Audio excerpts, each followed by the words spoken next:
How safe are your servers? At a time when Homeland Security dominates the headlines and more information than ever before resides on campus computers, what's on the line when hackers gain access to college and university databases? It's a critical, high-stakes challenge: cybersecurity in higher education.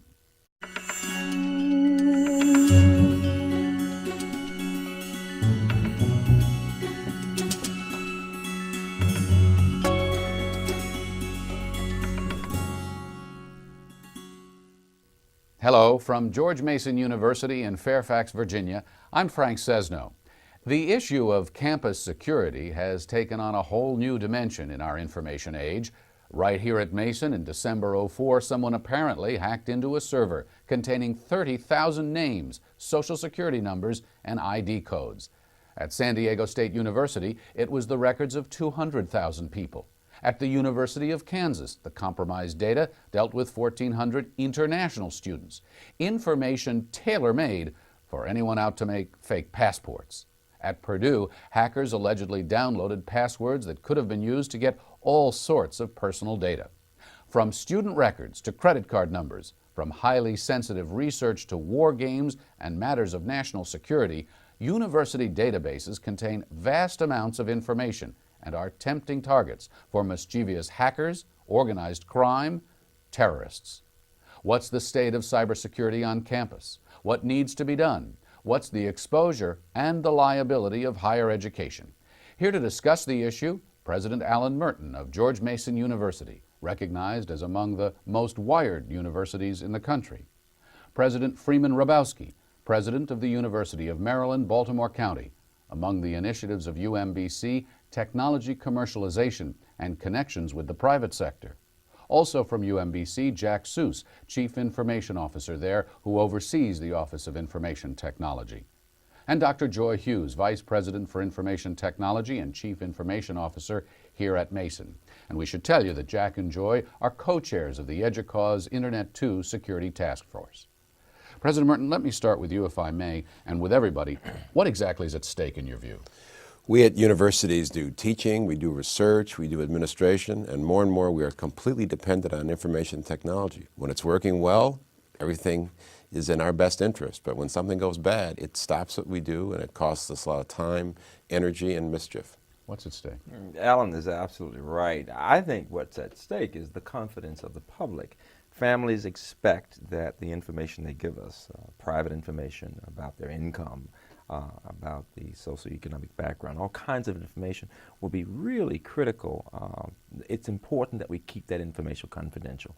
And the only way you can do that is by making sure we're taking care of these matters. And there are things that are unique about college and university databases. They are. We're a more open society in colleges, and so we end up having our servers more exposed to the public than what you would see in private corporations. And yet at the same time, we do many of the things that a corporation does. For example, we collect credit card information in order to sell concert hall tickets or football game tickets. We collect bank information in order to do direct deposit. So we need to have the same protections in place as a corporation would, but at the same time, we need to make sure that we're still open enough to share our research, to teach online, and to collaborate across institutions. So unique challenges, but also unique information, because among the other things your university is doing is research into bioterrorism, critical infrastructure protection, things that do relate directly to national security. We end up getting involved with things where we have access to government data, we have access to corporate data. So in some sense, we not only have data that we collect, but the way we deal with people, we make, in a sense, connections that, in a sense, open up other people's data to mischief that may occur at our campus or through our campuses. We'll talk about your recent incident in a moment, but President Hrabowski, you've been hacked? Oh, well, actually, we've been hacked, but not in a serious way. We had a problem that was a little different.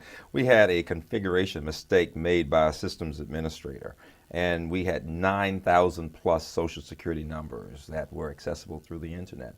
And it was amazing. What happened was there was an archive that had a number of emails, and these emails had a couple of social security numbers on them. And fortunately, one of our students who was trying to get into Google using his social security number actually found out that this was the problem, got in contact with our IT people, and we were able to handle the So problem. it's not just deliberate hacking, but it's Right. also accidental Accidental, exposure. human error. Is the All right, so not long ago you got a call that was not a call you'd prefer to get. Definitely not a call I heard again. Right? No Nobel Prize winning call. All right. And you were told? I was told that someone got into one of our servers, and we found the fact that there was traces that they had left behind. The biggest question is, what did they do when they got there, and what did they do with anything that they might have gotten out of that server? And the answer to those questions? Well, we're still investigating that. We're trying to find out exactly what happened. We brought in a group of people, both from our staff and from outside, to really do forensics, to say what occurred, who might have made it happen. Immediately we had to deal with law enforcement. Immediately had to deal with agencies that we in university just as soon not have to worry about. But it's real. Right. What happened? It created a great anxiety on the part of students, their parents, alumni, as President Hrabowski said. Our research granting agencies started calling up. Even though they had read in the paper that it was student ID information, they made a connection that possibly their research data was at stake. And so I fielded a lot of calls from agencies that provide research grants to us, and I had to justify to them and prove to them that their data was not at stake. So that's not a situation that any university ever wants to be in. And as a faculty member here, one of those calls you fielded was from me, Yes. because I ended up not too long after on the phone with my bank and others to say that there was a fraud watch that we needed to put out on my own personal data. Yes. Yeah. I mean, it affects us all personally. I mean, in a sense, this information has been gathered together. It's the challenge that we face today is that we use technology, we use it effectively to bring information into one place. Unfortunately, if someone gets into that one place, they can do a lot of damage. You know what, it's interesting, is stealing the identity of somebody. Everybody's frightened about that right now, and yet we're all accustomed to using our Social Security numbers. And the real question is, on university campuses, when talking about the student information, how do we get to the point of not using the Social Security numbers? And that's what we're working to do right now. Jack, I was reading a piece that you wrote about architecture on campus to protect this very kind of thing. How is that done? Well, what we had to do is a few years ago, we had developed a plan that was going to rethink our campus network. I mean, what we've done is we used to have a all or nothing. Everybody had the same level of security, and what we decided that we had to do is create secure zones that were highly secure, where we can begin to put servers that have this kind of information so that no one from the internet can reach those kinds of servers. So you can't get it You can't get it. If you can't get to it, it's protected. unless you're authorized. Unless you're, well, in the case of our ID server, you can't get to it. The only machine that can get to it is the machine that's in the ID office. What about research? Well, researchers, we've ended up designing an architecture that allows researchers to have the flexibility that they want. And that was the challenge, is how do you create a network that protects these critical resources, but at the same time is allowing faculty to have the flexibility they have to do their research. As president of this university then, after this incident took place, who did you convene, what did you tell them, and what did you do about it? Well, the first thing we did is we decided that we had to go public. We had to let people in our community whose information might have been compromised, we had to make them aware of it. We had to make them aware of it even though we weren't sure that anything that happened. And that was really the toughest decision to make, because it's almost like saying to people, you got to be worried about something and in a sense create a little bit fear in itself. So one, we had to make that decision. It worked. It worked. It created some fear. But the decision we made is that some people said, oh, you didn't have to. You could have waited till you found that something went wrong. And I refused to do that. We had to let people know. You think so? That's lesson one? That's lesson one, is if you think something's gone wrong, you'd rather be overly cautious than not cautious enough and then have to deal with the aftermath. Okay, so first thing is you went public. Right. Second thing, really, Joy's group, just from a technology point of view, trying to protect what had happened. So in a sense, it's almost like protect the evidence so that we can bring people in and find out what might have happened. So part of it is very technology oriented. Third, you look at some issues associated with the senior staff and say, okay, how are we going to deal with this? What kind of issues that has this brought? What allowed this to happen? What policies, procedures, and practices that we may have thought have worked, that they didn't work? We've had to change the whole nature of awareness. And reaching out to law enforcement, who was talking to whom and who from law enforcement was involved? Was this local, the feds, Homeland Security? Local law enforcement, we have our campus security. A detective was assigned to be in charge of the case. The FBI is involved. The Fairfax County Cyber Fraud Division is involved, plus a private forensics company. They all work together on this and meet with me almost every day to talk about how far they've gotten with determining who did this. One issue that is very much related to the openness and the peculiar culture of the university is that we discovered after this incident that we had to move beyond the culture. For example, we had a privacy policy that was working its way through all the groups that one would take a privacy policy to, including you as faculty member and the deeds and the students, et cetera. We had to say, oops, move on this. So you have a little bit of a clash of cultures here, don't you? You have the real world, real time, high stakes cybersecurity issue up against this very deliberative, very inclusive thing we call the academy. You know, the fact is that we are businesses. People don't like to say that, but we are a business in many ways, in the business of education. And I think we need to be thinking about this issue in the same way we think about auditing in general, internal controls. The fact is, some things can't be done by committee. Some things have to involve making a decision. You have to have a certain number of people looking at what others are doing to make sure you have the kind of security and the kind of assurance that you've got the risk assessment in place and that you're making sure you're being honest about what the problems are. Jack, how do you build into that the kind of openness and access that a university is all about? We want our students to be able to access a lot of information. We want our faculty to have direct access to research. We want the communities around us to be able to share in this wealth of information. Well, I think the key way you build this in is universities have to go back and rethink the way they've designed their campus networks and the way that they're organized. As Joy said, we're very decentralized, and one of our challenges is that we've often had graduate students who are handling the computer system administration duties for faculty or for departments. And what we've had to do at UMBC is bring a lot more of that into the OIT department. We have professional administrators. We have people who understand what they're supposed to be doing, and they do that job well. And so that's been a culture change, and it's been a workload shift that we've had to do. But one of the things that I think is highlighted is when you have a security incident, your whole world stops for 3 to 6 months. And 3 to 6 months? 3 to 6 months. Oh, yes. And so this is why it's important to be taking these precautions now. Your other question about what's at stake, I would say the stakes are rising.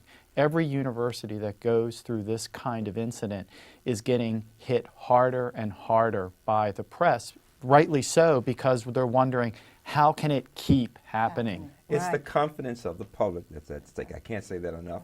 In our case, it wasn't a matter of our deciding whether or not to let people know. This student had the good sense to let us know there was a problem. But of course, he contacted the student newspaper and the city newspaper, the Baltimore Sun. So all of a sudden, it's everywhere. Interesting how that works. And if you're talking to presidents and others, I mean, the fact is that we have to be honest. I mean, people respect honesty and integrity. If you make a mistake, you have to own up to it. You have to start there. And by the way, the people who sit on your boards have vast experience in this, and they're not going to be very patient or understanding if you don't handle this aggressively. They see it in other environments. They see it in corporate environments. They see it in government environments. Sure. To me, this thing comes down to the fact is our dependency on all of this. My father was a shoe repairman, and every once in a while, in the process of him trying to remove the sole from a shoe, he'd cut himself.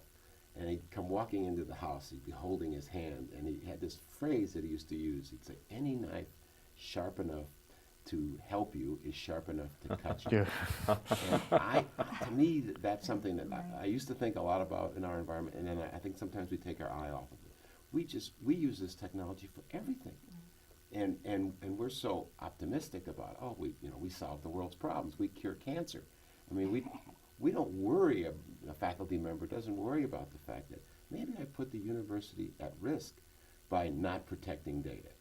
we just don't think. And it's about behavior. That's the point. You have to change behavior, and the role of the president. Whose behavior? The behavior of everyone at the university. Starting with the president. Students, starting with the president. What do you mean? And, We have two of them here? We grew up using Social Security numbers. We all use them all the time. All right. Now we're talking about using these account numbers, these account names, and the fact is that still people will, in a heartbeat, put down a Social Security number or ask for that information, and before you know it, you're causing a risk. And so what we've had to do at UMBC is to think about having regular meetings to talk about how we're educating people, how we're looking at the different kinds of risks, how we are making sure that we are changing the thinking of people about this, and quite frankly, in some ways, frightening the entire campus to understand this is not business as usual. We have to change the agenda of the upper administration and other parts of the university. I mean, we have a president's council, all the deans and vice presidents get together.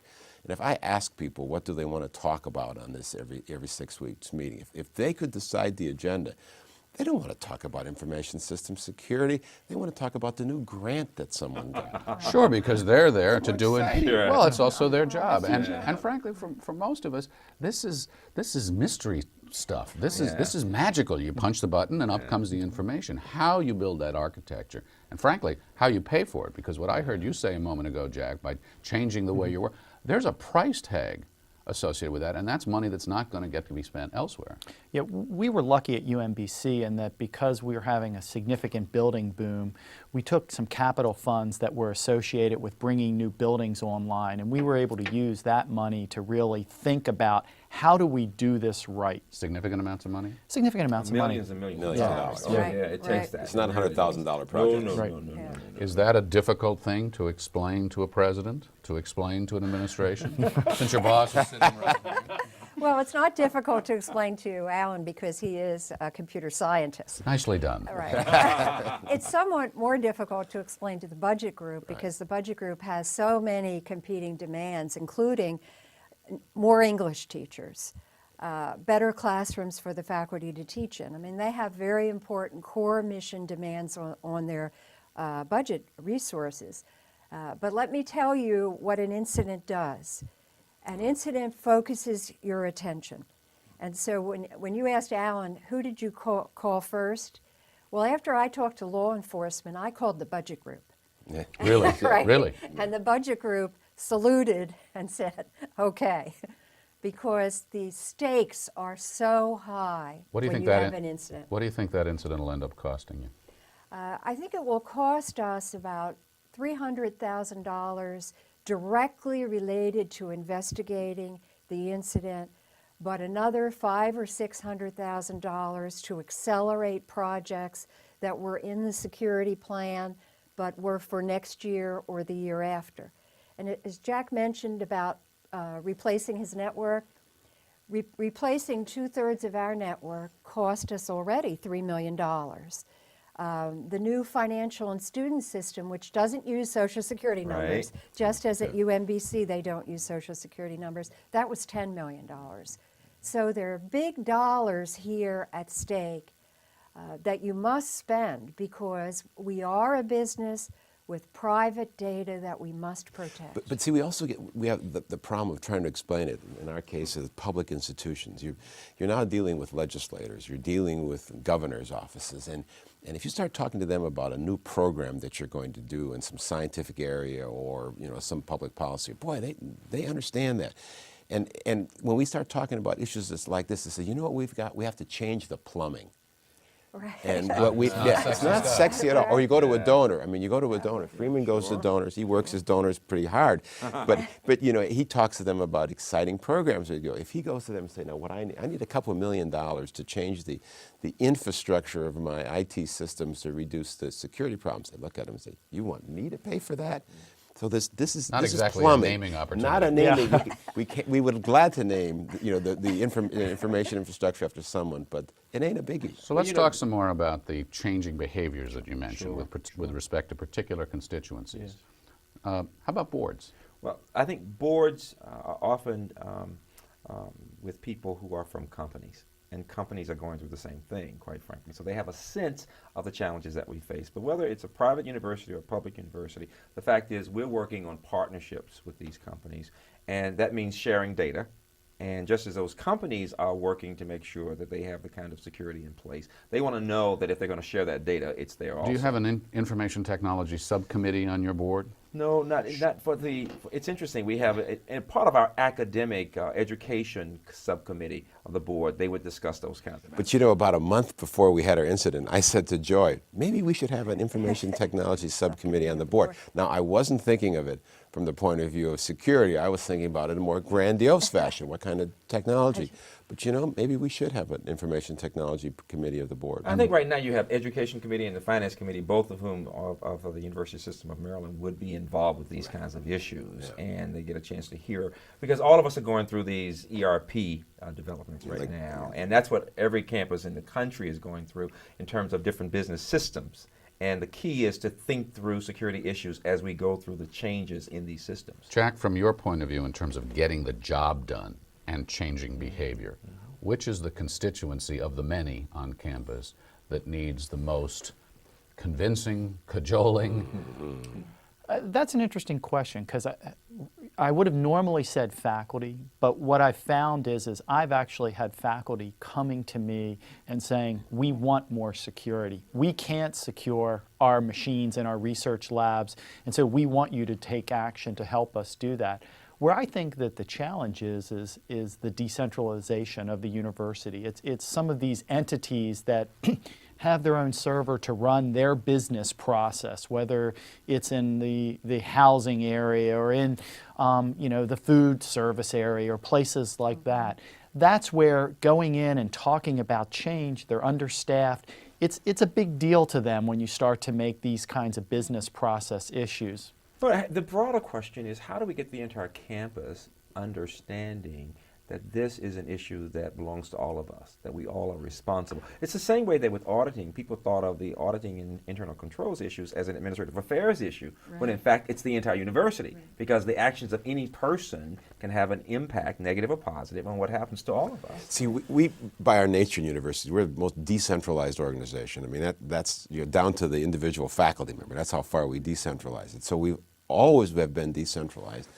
But when technology first came to us in computers, as computers were centralized, and if people wanted to have access to them, they had to have access to them through some phone lines or whatever. So we still were in control. And then along comes the microcomputer, the personal computer, and all of a sudden the technology started to look more like the organization, and we were just in love with it.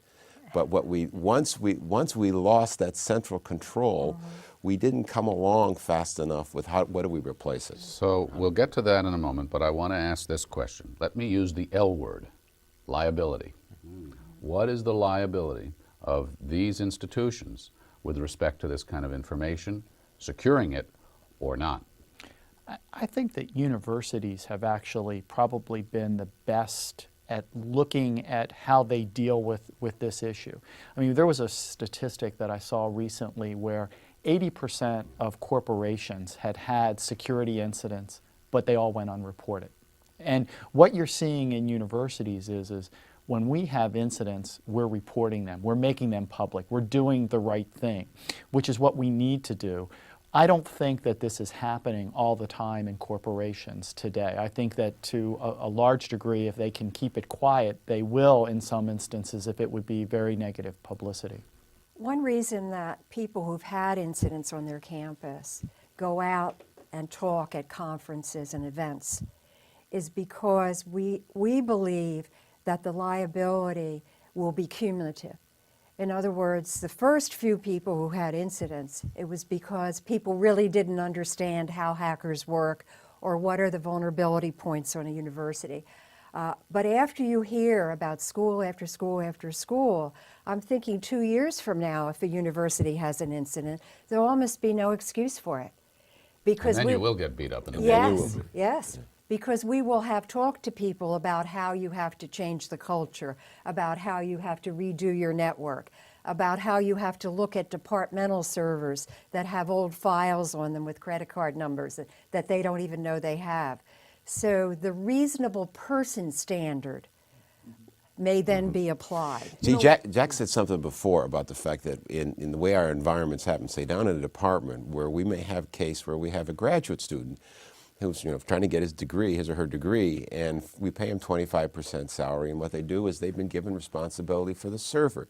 Well, if that server had all data on it that it had no public value, that would be fine, but all of a sudden people add stuff to that server. So our liability now has been caused by the fact that we, in a sense, sometimes don't have the right people in the right positions to worry about these kinds of issues. And if something goes badly wrong, what's your liability? Right. There's several points. I think that this is an area that's going to need a lot of development and education for presidents and others, because it's a new area for all of us. And when talking about the legal implications, we still have to see what's going to happen. I think the best that we can do right now is to make sure that on each campus, the president, the CIO, and others are acting in good faith. They're doing everything they can to learn best practices, to implement those practices, and to continue to think about the question, what is it we don't know, that we still don't know? And that's where we are right now. I had more presidents call me on this incident to tell me that I shouldn't have gone public, because it really, that I jumped the gun. Then I had called me sort of congratulating me for going public. Do you think he went public And too early? I think he did exactly the right thing, because the public and our faculty and students and others respect honesty. The worst thing somebody can do, in my estimation, is to try to hide something, because when it becomes public, then people think there's an agenda they don't know about, they can't trust you. But when they know the worst situation, then they're saying, he's giving us everything he has, and this is what they're going to do to fix the problem. And that's the other part, to make sure that once the problem is identified and you go public, that you begin to craft a message and a plan of working with people. And this is what they did and what we did in our case. Yeah. Let's get practical here for just a moment. Sure. What are some of the things that you are doing ongoing, either independently or as a result of experience, that will make your databases and your systems more secure? Talk about our world, Jack. Well, two things. I mean, one, as Freeman alluded, we're doing a major ERP implementation that is literally changing every business process that we have on the campus. And as we complete that over the next few years, it will eliminate the use of Social Security numbers as an ID that we're using heavily on campus. So Social Security numbers are a real red flag for you? To me, they are, because that's a kind of confidential ID that people are looking for in terms of identity theft. The other thing, though, that we're doing right now is we're making a concerted effort to do risk assessments throughout the university. I mean, you can't do everything at one time, and so you've got to prioritize where you're going to focus your energy so that you're making the biggest bang for your efforts that you're going to be doing. And so right now, what we've been doing is we've been going around to different departments that we know have these servers, and we're doing a risk assessment of how they're managing that data, what data they have, and what the risks are. And that's really causing some discussions that have been very productive, and I think, lessening our risk. We eliminated the use of Social Security numbers, so it's ironic that our incident involves Social Security numbers. What we didn't think of doing was finding all old files that had on them Social Security numbers. You can imagine that some departments need those because your academic records from the past are filed by Social Security number. But we should have searched every server to find every old file. So what we're doing as a result of the incident is we're working with a company that is going out to every server that we suspect has protected data and examining it to see if there are any old files that need to be removed, making sure that any crosswalks to Social Security number are on a system not connected to the internet, and training those server administrators as to best practices. We also have an opportunity now to sort of get rid of some myths. I mean, one of the myths, and it was in someone read a letter to the Washington Post. One of the joys of being here is that our local newspaper is the Washington Post. He wrote in and said that there's no reason that universities should ever have Social Security numbers. Well, that's a bunch of baloney. I'll use a nicer word than I had in mind. Speaking. Yeah, academics, a bunch of baloney. The federal government requires that when we pay somebody that we identify them by their Social Security number. So this myth of, well, you don't need Social Security, we got to get rid of that. The second one is, well, if someone gets my Social Security number, they have my complete identity. No, they don't. If you have my Social Security number, Frank, you can't go out and buy anything with it. I know you probably thought about it, but you can't. You can't do that. So there's this. We have to understand where the facts and get rid of a whole bunch of myths. Before 9/11, we were accused of a lack of imagination. Now maybe our imagination runs rampant. But you have students in your universities who are studying vulnerabilities in homeland security, in national security. You have contracts and research grants with Right. government, and you are looking into highly sensitive information. Identity theft is one thing, but when we get into national security, that's a whole different domain. So what are the bullet points? What are the top 2 or 3 or 4 things that you're doing to better secure that information? Well, I think the key thing that we're doing is we use professional administrators to be securing the servers that our faculty are using on these grants. When we do that, we know that we have confidence that these people understand the way to set these things up securely so that they won't be compromised easily. What else? Ongoing training, by the way. It's very important to have ongoing training on the challenges others have faced, best practices that need to be implemented, and making sure people know what should I'd be say done. no. Is we tell some departments, you cannot store this information anymore. This information. I mean, we're going down and saying, here's some information that the only place that can be stored are on the most secure machines that Joy controls. Right. And our new policy says you cannot store sensitive information, including research information, unless you have been authorized to do so. And part of that authorization process is an analysis of how they intend to keep that machine secure. How are you talking to your faculty, your staff, and your students? So all those computers out there don't become part of some kind of Trojan horse or denial of service plot. Talk about the communication that we sent to students after 2 years ago when we had the problem with SSN.